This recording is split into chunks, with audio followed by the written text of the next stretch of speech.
Hello. तो आज हम करने जा रहे हैं एक्सरसाइज 3.7 और ये ऑप्शनल एक्सरसाइज है, लेकिन ऑप्शनल भी अब एग्जाम सिलेबस में आना है। तो हम स्टार्ट करते हैं। The ages of two friends Annie and Biju after 3 years। अब जैसे ही मैंने आपको पहले भी बताया कि जैसे एज वाले जो क्वेश्चंस होते हैं तो उनकी प्रेजेंट एज को हम एज्यूम कर लेंगे। तो एनी की प्रेजेंट एज मान लेते हैं हम ए, बीजू की बी, प्रेजेंट एज है ये, लेट प्रेजेंट एज इनकी है। तो बोल रहे हैं कि 3 years, it is differ by 3 years। तो हम दोनों को डिफर कर रहे हैं 3 years से, लेकिन ये नहीं बताया गया कि कौन बड़ा है कौन छोटा है। तो हम एक बार लिख लेते हैं कि a minus B is equal 3 years। तो आगे बोल रहे हैं कि Annie's father Dharam is twice as old as Annie. तो Annie's father Biju Dharam, sorry, Annie's father धर्म, तो धर्म is twice as old as any। हमने सिर्फ उस स्टेटमेंट को मैथमेटिकली लिख दिया है। उन्होंने बोला कि धर्म जो है वो twice as old as Annie है। तो इसको हम क्या कह सकते हैं, धर्म की एज को हमने डी से मान लिया, मान लीजिए। तो D is twice as old as Annie. ये हमारे पास में पहली स्टेटमेंट ये है कि दोनों की एज का डिफरेंस 3 है। दूसरी स्टेटमेंट है कि जो धर्म है वो twice as old as Annie है। अब आगे देखिए क्या कह रहे हैं कि and Biju is twice as old as his sister Kathy. तो बीजू जैसे लिखा हुआ वैसे लिखेंगे, Biju is twice as old as his sister Kathy. तो उन्होंने ये कैथी की एज को हमने सी से डिनोट करा है यहाँ पे। तो फिर सी इज क्या हो गया, कैथी। तो डी फॉर धर्म है, यहाँ पे लिख देते हैं सी कैथी है, और जो डी है वो कौन है, धर्म है। ठीक है। तो अब हमारे पास में ये सब सारी स्टेटमेंट्स आ गई कि जो बीजू है is twice as old as Kathy. The ages of Kathy and Dharam differ by 30 years।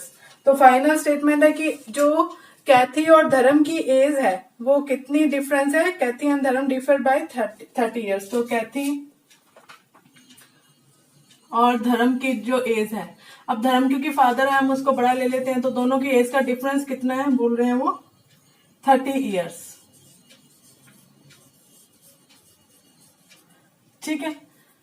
तो अब देख लेते हैं कि हमारे पास में क्वेश्चन है कि कहते हैं Dharam differ, find the ages of Annie and Biju. तो एनी और बीजू की एज फाइंड करनी है, यानी हमें ए और बी का पता लगाना है कि वो कितना है। एनी और बीजू की एज फाइंड करनी है। तो हम सभी जितने भी हमारे पास में स्टेटमेंट्स हैं उनको 1 by 1 पुट कर लेते हैं, क्योंकि हमें ए और बी की फॉर्म में चाहिए। तो हम जितना भी हो सके उसको ए और बी की फॉर्म में लिख लेते हैं, क्योंकि डी बराबर क्या है, 2a है। तो हम डी की जगह लिख लेते हैं 2a माइनस सी की जगह क्या है हमारे पास में, b/2। देखिए यहाँ पे हमारे पास में पता लग रहा है, क्योंकि सी को भी हमने बी की फॉर्म में लाना है। जो भी हमारे पास में एज है उसमें हमें क्योंकि फाइंड आउट क्या करना है, हमें चेक करना चाहिए कि हमें ए और बी के फाइंड आउट करना है। तो जितनी भी स्टेटमेंट्स है वो ए और बी की फॉर्म में ले आते हैं। तो इस स्टेटमेंट को मैंने लिख दिया है, सी को लिख दिया b/2 according to the question. तो इज इक्वल 30 आ गया। अब देखिए इससे क्या हुआ, 4a minus B is equal 60 आ गया।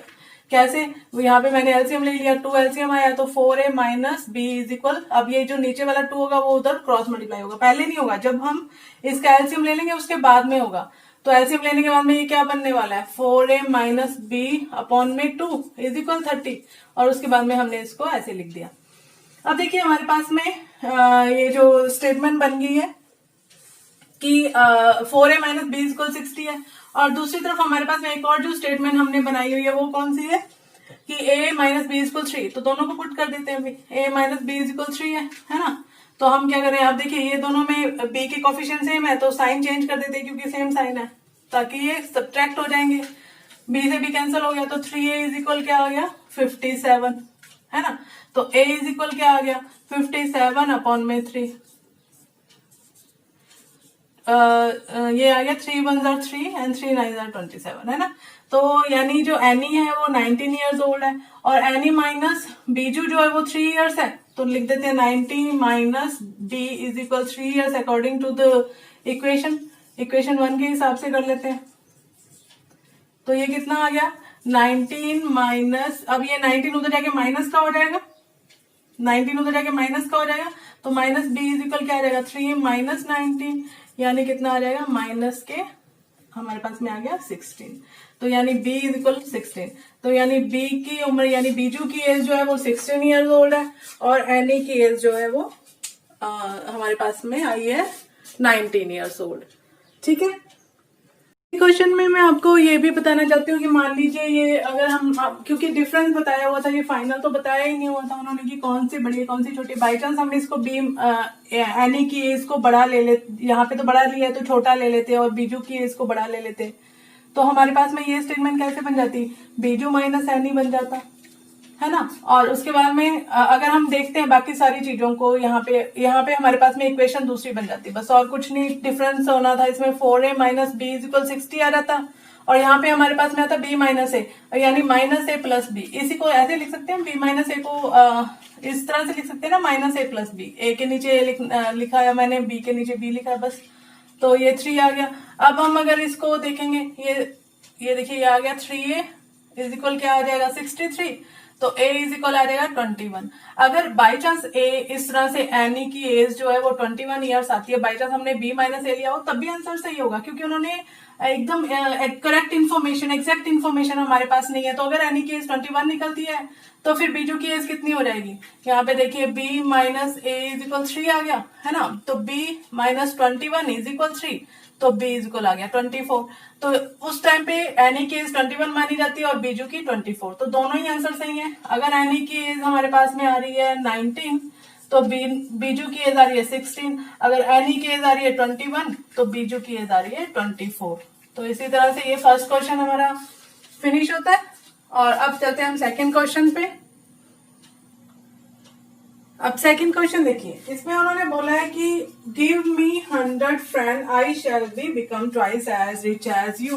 तो हमेशा मैंने बोला है कि पहले प्रेजेंट को एज्यूम कर लेते हैं। तो प्रेजेंट उनके पास में जितना रुपीज है उसको हम एज्यूम कर लेते हैं। तो वन के पास में है वो मान लीजिए x रुपीज है और दूसरे के पास में सेकंड वाले पर्सन के पास में क्या है y रुपीज है। अब ये फर्स्ट फ्रेंड क्या बोल रहा है कि गिव मी 100 रुपीज, यानी x के पास हो जाएंगे x प्लस 100 और y के पास हो जाएंगे y माइनस 100, क्योंकि उसने अपने 100 रुपीज इसको दे दिए। तो अब क्या बोल रहा है कि I become twice as rich as you. तो ये क्या कह रहा है कि I will be twice as rich as you, कि मैं तुमसे दुगना रिच हो जाऊंगा। तो ये हमारे पास में फर्स्ट स्टेटमेंट बन गई है।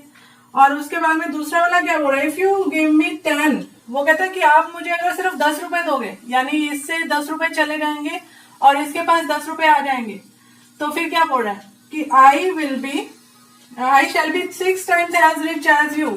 तो ये बोल रहा है कि आई, यानी ये बोल रहा है वाई वाला सेकेंड वाला, I shall be 6 time as rich as you. तो ये हमारे पास में सेकेंड स्टेटमेंट बन गई। तो देखिए ये हमारे पास में सेकेंड स्टेटमेंट, ये हमारे पास में फर्स्ट स्टेटमेंट है। हमने प्रेजेंट एज को मानना है, उसके बाद में ये देख लिया है कि 100 रुपीज देने के बाद में दोनों के पास कितना कितना डिफरेंस हो रहा है, और उसके बाद में जो उसको ट्वाइस कर दिया, क्योंकि उन्होंने बोला कि मैं ट्वाइस हो जाऊंगा। फिर सेकंड वाला फ्रेंड बोल रहा है कि आप मुझे 10 रुपए दो, तो फिर मैं तुम्हारे से 6 times as rich as you, जितना है आपके पास में उतना रिच हो जाऊंगा। तो अब देखते हैं हमारे पास में आगे क्या स्टेटमेंट बनती है। दोनों स्टेटमेंट्स को हम सॉल्व कर लेते हैं।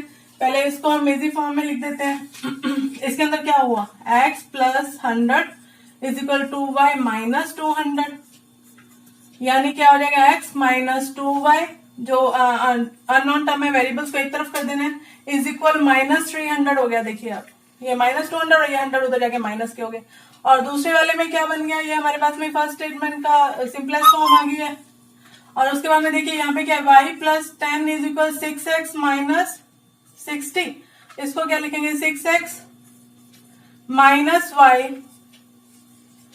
Is equal 70। ये हमारे पास में दूसरी स्टेटमेंट बन गई है। अननोन टर्म को एक तरफ रख दो और जो कांस्टेंट टर्म्स है उनको एक तरफ, और दोनों इक्वेशन को सॉल्व कर लेते हैं। माइनस 300 और 6x minus y is equal 70। अब देखिए यहाँ पे 2 का मल्टीप्लाई कर देती हूँ ताकि ये इक्वेशन क्या हो जाएगी, इसमें इसका जो कॉफिशिएंट है y का वो दोनों का सेम हो जाएगा। तो यहाँ पे अगर पूरी इक्वेशन को 2 से मल्टीप्लाई करूंगी तो ये 12 हो जाएगा, ये 2 हो जाएगा और ये हो जाएगा 140। ठीक है, अब साइन क्योंकि सेम है तो इसको चेंज कर देते हैं। अब हमारे पास में आ गया माइनस 11x इज इक्वल, अब इसको देखो ऐड करना पड़ेगा क्योंकि ये दोनों ही माइनस के हैं। तो x इज इक्वल क्या हो जाएगा 440 अपॉन में 11, माइनस से माइनस साइन कट गया तो क्या हो गया 40, यानी x के पास 40 रुपीज है। और अगर x के पास 40 रुपीज है तो हम किसी भी स्टेटमेंट में एक में पुट कर लेते हैं कि ये 40 minus 2y is equal minus 300, तो 40 इज इक्वल क्या हो जाएगा माइनस, अब देखिए 2y को अननोन टर्म को एक तरफ रख लेते हैं, माइनस 2y इज इक्वल क्या हो जाएगा माइनस 300 माइनस 40, तो यानी ये हो जाएगा देखिए माइनस के 340, ऐड करना पड़ेगा, दोनों ही सब्ट्रैक्ट के साइन है, माइनस के साइन है, तो माइनस से माइनस कैंसिल हो गया, तो y इज इक्वल आ गया 170, यानी y के पास तो 170 रुपीज है और x के पास में हमारे 40 रुपीज है। ठीक है, तो अब चलते हैं हम नेक्स्ट क्वेश्चन पे। उन्होंने बोला कि train covered a certain distance, कोई सर्टेन डिस्टेंस है जिसको कवर करती है कि यूनिफॉर्म स्पीड से। तो अब स्पीड मान लेते हैं हम उसकी x स्पीड है, मान लीजिए x किलोमीटर पर आवर की स्पीड है और वो टाइम ले रही है t टाइम, t आवर्स ले रही है। ठीक है, तो अब देखिए डिस्टेंस कवर्ड कितनी हो जाएगी उसकी, डिस्टेंस इज इक्वल क्या होता है स्पीड इंटू टाइम, तो x इंटू टी उसने ये पहले डिस्टेंस कवर की। अब उन्होंने बोला कि अगर वो स्पीड है वो क्या करती है 10 किलोमीटर फास्टर कर देती है, तो हम देख लेते हैं स्पीड, अगर ये इसकी स्पीड अगर हो जाएगी x प्लस 10, तो टाइम कितना हो रहा है उसके बाद में, टाइम जो हो रहा है वो कह रहे हैं कि पहले से 2 आवर्स लेस हो जाएगा, तो टाइम हो जाएगा t माइनस 2 आवर्स लेस। अब देखिए डिस्टेंस तो वो उतनी कवर कर रही है, तो डिस्टेंस तो यही की यही रहेगी, यानी ये दोनों इक्वेशन इक्वल है, तो हम दोनों को इक्वल लिख देते हैं, x into T is equal क्या हो जाएगा x प्लस 10 t माइनस 2, है ना। तो अब इसमें हम देख लेते हैं क्या स्टेटमेंट बन रही है, x t, एक बार x का दोनों से मल्टीप्लाई कर लेते हैं 2x, और उसके बाद में हमारे पास में आएगा, अब 10 को मल्टीप्लाई करते हैं 10t माइनस 20, अब देखिए xt अब उधर आके माइनस का हो जाएगा, तो ये तो कैंसिल ही हो गया, और अब हमारे पास में जो स्टेटमेंट बन रही है इसको इधर ले आते हैं, 2x minus 10t is equal minus 20, तो ये हमारे पास में फर्स्ट स्टेटमेंट बन गई। अब उन्होंने इसी के साथ में एक दोबारा बोला है कि इफ, अगर उसकी जो स्पीड है वो क्या कर रहे हैं कि slower by 10 kilometre per hour, तो अब यहाँ पे देखिए स्पीड है, फिर अब स्पीड जो होगी वो क्या हो जाएगी स्लोअर बाय, यानी जो स्पीड है वो धीरे होगी 10 किलोमीटर पर आवर, तो टाइम जो होगा वो कितना टाइम एक्स्ट्रा ले रहा है 3 hours more than the schedule time, schedule time हमने t माना है, तो उसके अंदर 3 आवर्स उसको ज्यादा लग जाएंगे। अब डिस्टेंस तो वही कवर्ड है, तो डिस्टेंस तो वही की वही है, डिस्टेंस की जगह हम फिर क्या लिख देते हैं xt, जैसे पहली वाली इक्वेशन में लिखा है। अब देखिए इसमें क्या हो जाएगा xt, अब फिर से x को दोनों से मल्टीप्लाई करेंगे 3x माइनस 10t माइनस 30, है ना। अब देखिए फिर से xt से xt इधर फिर से कैंसिल हो रहा है, तो 3x minus 10t is equal क्या हो जाएगा, ये 30 को इधर लेकर आ रही हूं मैं, प्लस का 30 हो गया। अब हम दोनों इक्वेशंस को सॉल्व कर देते हैं, ये हमारे पास में दूसरी इक्वेशन बन गई है, और अब देखिए दोनों इक्वेशन को सॉल्व कर रही हूँ, 2x minus 10t is equal minus 20 है, अब दोनों में साइन चेंज कर देते हैं क्योंकि तभी ये आपस में कटेंगे, तो ये कैंसिल हो गया, तो यानी x इज इक्वल क्या हो गया 50 किलोमीटर पर आवर, यानी शेड्यूल जो स्पीड थी उसकी 50 किलोमीटर पर आवर थी। अब इसमें वैल्यू पुट कर देते हैं किसी भी एक इक्वेशन में, यहाँ भी पुट कर देती हूँ मैं, x इज इक्वल अगर 50 है तो 3 into 50 minus 10t is equal 30, है ना। तो अब यहाँ पे देखते हैं 150 माइनस 10t इज इक्वल 30, तो यहाँ माइनस 10t इज इक्वल क्या हो जाएगा, ये 30 इधर जाके माइनस में हो जाएगा ये, तो माइनस के 120 हो गया, तो t इज इक्वल 12 आवर्स, यानी ये 12 आवर्स इसका शेड्यूल टाइम हो गया। तो इसी के साथ हमारा ये वाला क्वेश्चन फिनिश होता है। नेक्स्ट क्वेश्चन देखिए, अब उन्होंने पूछा क्या है यहाँ पे, नेक्स्ट क्वेश्चन से पहले ये देखिए, इसमें पूछा तो उन्होंने डिस्टेंस था, तो डिस्टेंस कितना होता है, डिस्टेंस होता है स्पीड इनटू टाइम, तो स्पीड हमारे पास में जो निकली है वो 50 है और टाइम हमारे पास में 12 है, तो ये आ जाएगा 600 किलोमीटर। तो ये हमारा आंसर। हमेशा क्वेश्चन को देख लेना चाहिए कि आखिर क्वेश्चन में पूछा क्या गया है। तो क्वेश्चन में डिस्टेंस पूछा गया था, तो हमने स्पीड और टाइम निकाल लिया, तो उसके बाद में हम डिस्टेंस निकाल के आंसर पूरा करते हैं। नेक्स्ट क्वेश्चन देखिए, तो हमारे पास में जो फोर्थ क्वेश्चन है उसमें the student of a class are made to stand in rows, तो स्टैंड जो उनको क्या करना है कि एक रो में खड़े होना है, तो अगर मान लीजिए नंबर ऑफ रोज जो है वो हम मान लेते हैं x है, और कॉलम यानी जो उनकी लाइनें बनी है, जो इस तरह से, देखिए अगर वो इस तरह से रोज में खड़े हैं और इस तरह से ऐसे, तो यहाँ पे स्टूडेंट्स खड़े हैं मान लीजिए, तो हमें पता लग जाएगा कि रो इंटू कॉलम क्या होता है, वो नंबर ऑफ स्टूडेंट्स हो जाएंगे, यानी 3 रोज है और 3 कॉलम्स है, तो यानी 9 स्टूडेंट्स आ गए। ऐसे नंबर ऑफ रोज x है और नंबर ऑफ कॉलम्स जो है वो हम देख लेते हैं कि कॉलम्स वो हम मान लेते हैं y है, ठीक है। तो नंबर ऑफ टोटल स्टूडेंट्स क्या आ जाएगा, नंबर ऑफ स्टूडेंट्स हमने पता लगा लिए हैं, फिर x इंटू वाई। अब जो हमारे पास में क्वेश्चन शुरू होता है कि अगर 3 स्टूडेंट्स आर एक्स्ट्रा इन अ रो, यानी अगर रो में 3 स्टूडेंट्स एक्स्ट्रा हो जाएंगे, तो मान लीजिए यानी जो पहले y स्टूडेंट थे, कॉलम को मैं ऐसे कह सकती हूँ कि 1 रो में कितने स्टूडेंट्स हैं, तो number of student in each row, number of students in 1 row, तो 1 रो में नंबर ऑफ स्टूडेंट्स कितने हैं, y हैं। तो अगर मान लीजिए नंबर ऑफ स्टूडेंट्स वो कह रहे हैं कि अगर हम हर रो में नंबर ऑफ स्टूडेंट एक्स्ट्रा कर दें, यानी y+3 एक रो में हो जाए स्टूडेंट, तो जो हमारी नंबर ऑफ रोज है वो कितनी हो जाएंगी, 1 रो लेस, यानी जो रोज हो जाएंगी वो पहले x थी उसमें से एक रो कम हो जाएगी। तो अब देखिए अगर हर रो में स्टूडेंट पहले y की जगह y+3 हो गए, यहाँ पे देखिए 3 स्टूडेंट थे एक रो में और फिर 3 रोज बनी हुई है, तो हमारे को पता लग गया कि 9 स्टूडेंट्स हैं। अगर हमने एक रो में 3 स्टूडेंट को एक्स्ट्रा खड़ा कर दिया है, तो फिर हमारे पास में नंबर ऑफ रोज कम होगी और x-1 होगी, लेकिन टोटल नंबर ऑफ स्टूडेंट्स वो तो x इंटू वाई के x इंटू वाई रहेंगे ना, पहले भी x इंटू वाई थे, अभी भी x इंटू वाई है, नंबर ऑफ रो और कॉलम के हिसाब से चेंज हुआ है।